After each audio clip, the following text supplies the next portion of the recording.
And I saw the 66. I was like, I didn't say nothing about her marijuana thing. Only thing I did was post about it. I don't know what you're talking about.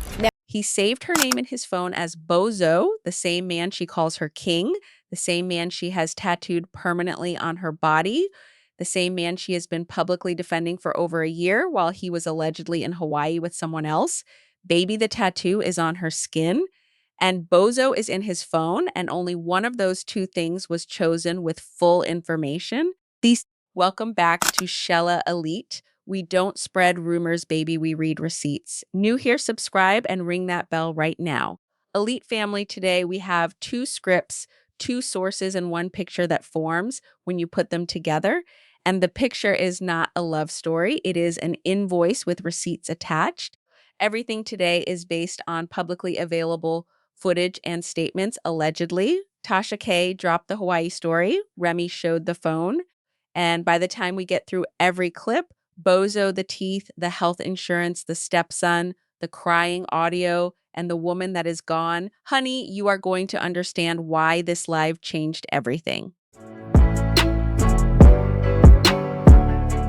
This side chick allegedly popped up and said, I'm in Hawaii.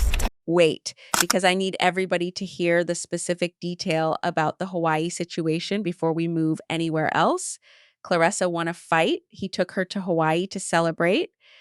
And a side chick's Instagram stories placed her in the same location at the exact same time. Not a different city, not a different week. Same hotel, same days.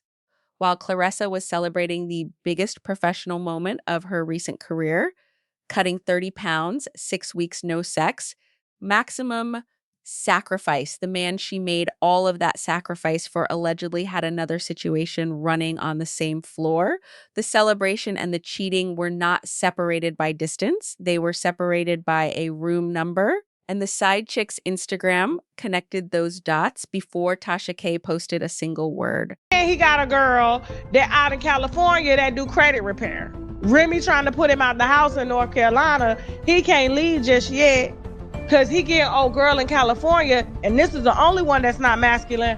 Hold on, because Remy did not just say there are other women. She gave a job description, a state, and a physical qualifier credit repair girl in California. And then this is the only one that is not masculine. Baby, I screamed at that line because that qualifier is not random shade. That is Remy telling you exactly how Claressa fits into the rotation, not as the main, not as the favorite, as the exception to a specific type. The rotation has a preference, and Claressa is the outlier. The internet immediately started cross-referencing, and what they found was not a love story. It was a pattern, and patterns do not lie. So when we posted the video of Claressa's man who's married, because she is technically dating a married man, which is a mistress, which is she's a champion and a side bitch at the same time, you know, no allegedly, okay? He's still married to Remy. Because champion in the ring. Side chick at home, Tasha K delivered both of those titles in the same sentence about the same woman, and nobody pushed back because the receipts were already circulating before she said it. She earned the champion title through decades, 2 Olympic gold medals, 17 world championships, no fried food, no sex, 30 pounds cut, real sacrifice. And she took all of that and attached it to a man who is still legally married, who was allegedly in Hawaii with another woman, who has a credit repair woman in California, and who Remy says is running a rotation. The champion title is earned and permanent. The second title was a choice. She could have been just the champion. She chose to add the side chick title herself, and she did it publicly with a tattoo, with interviews, with baby plans, with a song called Faithful. Baby, the second title did not happen to her. She applied for it. Bozo. Let me say that again slowly. He saved the woman he is allegedly in a relationship with as Bozo in his phone. And on the same day he filed for divorce, the same exact day he was texting Remy normally. Friendly messages, sending pictures of their daughter sleeping. Nothing that said in a few hours, I am filing legal papers. Baby, a man who files divorce papers and texts his wife warmly on the same day, is not filing because he is ready to leave. He is filing because something specific forced his hand that specific day, and he went back to texting her after, friendly, like nothing happened. Because to him, nothing had changed. He filed the announcement for the public and continued the reality in private. Bozo in the phone, tattoo on her skin, friendly text on the day of the filing. Baby, those three things in the same timeline are the most specific proof that the public story and the private story have never been the same document. Technically dating a married man, which is a mistress, which is just, she's a champion and a side bitch at the same time, you know, no allegedly, okay? He's still married to Remy. Now, Remy Ma has already spilled the wine on Claressa not being the only one and how desperate she's been over having Papoose by her side. I got y'all lit. All the blogs pick y'all up. Front row perks, jewelry perks, jacket perks. And I got your lawyer retained. I screamed at the lawyer line because she is not just saying he used her platform. She is saying she paid for the legal representation in the divorce that is supposed to separate her from him. She retained his lawyer.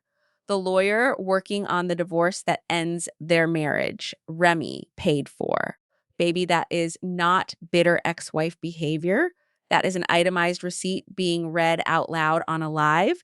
His followers came from her. His blog coverage came from her. His perks came from her. His legal fees came from her. And his bozo nickname for Claressa that came from him, free of charge, while using everything else she provided. You want me to play the audio of you crying, or do you want me to play the footage of you sleeping on the couch? She said that casually, like she was offering a beverage, like she had been holding those files so long they had lost their weight to her. Audio of him crying, footage on the couch. And then she said, I entertained everything because I knew this day was going to come. Baby, that sentence. I knew this day was coming. That is not a woman who prepared for a fight in one afternoon. That is a woman who started building a file the moment she realized what was happening and kept building quietly while he was posting. While he was filing, while he was saving names as Bozo, she was recording and waiting, and she was ready. Stop lying through the teeth that I paid for. Baby, I need everybody to sit with that sentence for 1 full second. She paid for his teeth, his physical teeth, the ones in his mouth. And he is using those same teeth, those specific teeth, to lie about her on the internet from his Instagram page. The specificity of the dental receipt is what makes this the most devastating line in both scripts combined. She is not saying you are a liar.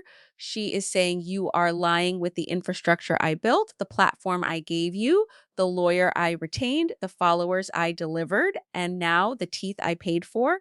Baby, when someone lies using the mouth that you financed, that is not betrayal. That is a specific kind of audacity that requires its own category. His stepson called Remy, not Papoose, Remy to say thank you. And Remy almost put him on the live, Mr. Great Dad, Mr. Great Husband, hold on. Because I need everybody to understand what a child choosing to dial that number actually means. Papoose's stepson had a reason to say thank you, and he picked up his phone, and he did not call his father. He called his father's estranged wife, the woman his father has been publicly distancing himself from, the woman the divorce papers are filed against. That is the number the child dialed when he felt grateful. Baby children do not make phone calls based on what adults tell them. They make phone calls based on what they have witnessed. And whatever that child witnessed in that household was enough to make him choose Remy's number. Mr. Great Dad did not get that call. Mr. Great Dad was not the one who received the thank you. And that is the most honest character assessment in both scripts, delivered by a child who just wanted to say thank you to the right person. He is still on her health insurance, not because she chose to keep him there, because New Jersey law says she cannot remove a spouse during active divorce proceedings, so she cannot take him off. And because he is still on the plan, everything still comes to her phone. His Africa trip information came to her phone. His medical details come to her phone. He is still in her system in every literal sense of the word. Legal, financial, Medical Baby, the man who announced his exit on social media, is still covered by the woman he announced he was exiting from. That is not irony. That is the most specific evidence available that what he presented publicly and what is actually happening are two different situations. He filed the papers for the audience. The health insurance is for real life. And real life still has his name on her policy because he has not actually left. He has announced that he left. And those are devastatingly different things. Not the only one, and desperate. Remy used both of those words about Claressa in the same breath, and she said it from the inside. From 20 years of knowing exactly how this man operates, not the only one means the list exists, and Claressa is on it with other people she does not know about. Desperate means she is aware enough of the list to be publicly fighting against it.